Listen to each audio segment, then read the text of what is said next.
اہل سرکار کی قوم، جسے قوم سبا کہا جاتا ہے، اللہ تعالیٰ کی بے شمار نعمتوں میں زندگی گزار رہی تھی۔ یہ قوم ایک عظیم تمدن اور تہذیب کی مالک تھی۔ حضرت داؤد علیہ السلام اور حضرت سلیمان علیہ السلام کی باعظمت حکومتوں کے بعد ان حکومت نظام میں زود و خواص عام تھی۔ کہا جاتا ہے کہ یہ لوگ گندم کے مغز سے آٹا بنا کر روٹیاں پکاتے تھے، لیکن اس کے برعکس وہ اس قدر اسراف کرنے والے اور ناشکرے تھے کہ انہی روٹیوں کے ساتھ اپنے بچوں کا پاخانہ صاف کرتے تھے۔ بعد ازاں آلودہ روٹیوں کو اکٹھا کرنے سے ایک پہاڑ بن گیا تھا، لیکن اس کے برعکس وہ اس قدر اسراف کرتے تھے کہ ناشکرے تھے کہ انہی روٹیوں کے ساتھ بچوں کا پاخانہ صاف کرنے لگے تھے۔ بعد ازاں روٹیوں کا جب پہاڑ بن گیا، پھر ایک صالح شخص نے وہاں سے گزرتے ہوئے ایک عورت کو دیکھا جو روٹی کے ساتھ بچے کے پاخانے کے مقام کو صاف کر رہی تھی۔ اس عورت نے پاخانہ صاف کر کے روٹی پھینک دی۔ اس شخص نے عورت سے کہا، تیرے اوپر افسوس ہوا، خدا سے ڈر، کہیں ایسا نہ ہو خدا تیرے اوپر اپنا غضب ڈھائے اور تجھ سے اپنی نعمت چھین لے۔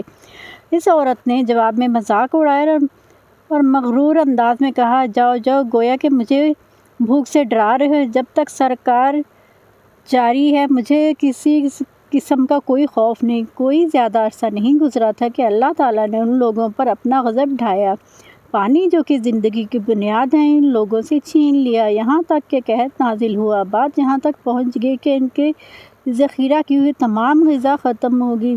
آخرکار مجبور ہو گئے کہ انہیں آلودہ روٹیوں پر ٹوٹ پڑیں جو ان لوگوں نے اکٹھی کر کے پہاڑ کی مانند ڈھیر لگایا ہوا تھا، بلکہ وہاں سے روٹی لینے کے لیے صف لگتی تاکہ ہر کوئی وہاں سے اپنے حصے کی روٹی لے سکے۔ کفران نعمت، قحط اور بدحالی کے بارے میں متعدد روایات موجود ہیں۔ سورہ نمل کے آیات نمبر 112 اور 113 میں یوں ارشاد ہوتا ہے، اللہ تعالیٰ نے اس بستی کی بھی مثال بیان کی ہے جو محفوظ اور مطمئن تھی۔ اس کا رزق ہر طرف سے باقاعدہ آ رہا تھا، لیکن اس بستی کے رہنے والوں نے اللہ کی نعمتوں کا انکار کیا تو خدا نے انہیں بھوک اور پیاس کا مزہ چکھایا، صرف ان کے ان اعمال کی بنا پر جو کہ وہ انجام دے رہے تھے۔ اور یقیناً ان کے پاس رسول آیا تو ان لوگوں نے ان کو جھٹلایا، اور تو پھر ان تک عذاب آ پہنچا کہ یہ سب ظلم کرنے والے تھے۔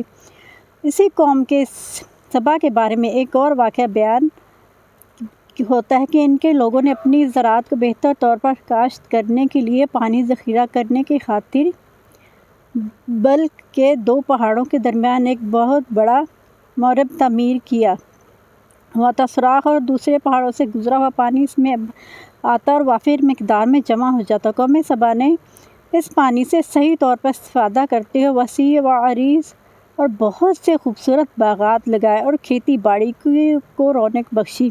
اس باغات کے درختوں کی شاخیں اس قدر پھلوں سے لدی ہوئی تھیں کہ یہ کہتے ہیں کہ اگر کوئی شخص سر پر ٹوکری رکھ کے ان کے نیچے سے گزرتا تو پھل خود بخود ٹوکری میں گرنا شروع ہو جاتے اور قلیل مدت میں ٹوکری تازہ پھلوں سے بھر جاتی، لیکن ان نعمتوں کی کثرت نے انہیں ناشکرا بنا دیا تھا۔ وہ شکر کرنے کے بجائے سرمست اور غافل کر دیا تھا، یہاں تک کہ ان کے درمیان بہت بڑا طبقاتی نظام وجود میں آ چکا تھا۔ ان میں سے صاحب اقتدار لوگوں نے کمزوروں اور ضعیفوں کا خون چوسنا شروع کر رکھا تھا، یہاں تک کہ ان لوگوں نے خدا سے احمقانہ التماس کیا کہ جس کا ذکر سورہ سبا کی آیت نمبر 19 میں ملتا ہے۔ انہوں نے کہا، خدایا ہمارے سفروں کے درمیان فاصلہ زیادہ کر دے۔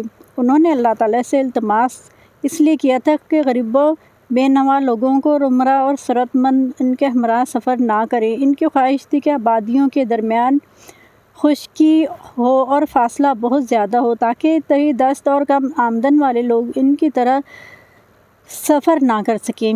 اللہ تعالیٰ نے ان مغرور پیٹ کے پجاریوں پر اپنا عذاب نازل کیا۔ بعض روایتوں کے مطابق ان مغرور لوگوں کی آنکھوں سے دور صحراؤں چوہوں نے مورب نامی بند کی دیواروں پر حملہ کر کے انہیں اندر سے کھوکھلا کر دیا۔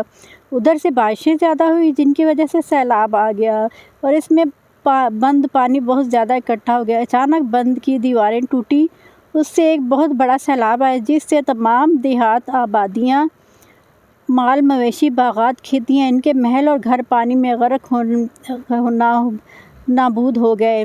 ان کے باغات اور زراعت میں صرف بیری کے اور درخت کچھ جھاڑیاں بچی تھیں۔ خوش الحام پرندے وہاں سے کوچ کر گئے، جبکہ الوؤں اور کوّوں نے قوم سبا کے کھنڈرات میں اپنے گھونسلے بنا لیے تھے۔ اس بات کا ذکر سورہ سبا کی آیت نمبر 15 اور 16 میں ملتا ہے، اور آخر میں سورہ سبا کی آیت نمبر 17 میں قرآن کریم میں واقعہ یوں نتیجہ نکالا ہے کہ یہ ہم نے ان کی ناشکری کی سزا دی ہے، اور ہم ناشکروں کو سزا دیتے ہیں، اس کے علاوہ کسی کو سزا نہیں دیتے، یعنی کہ اللہ پاک بغیر کسی عذر کے سزا کسی کو نہیں دیتے، اور ہر طرح سے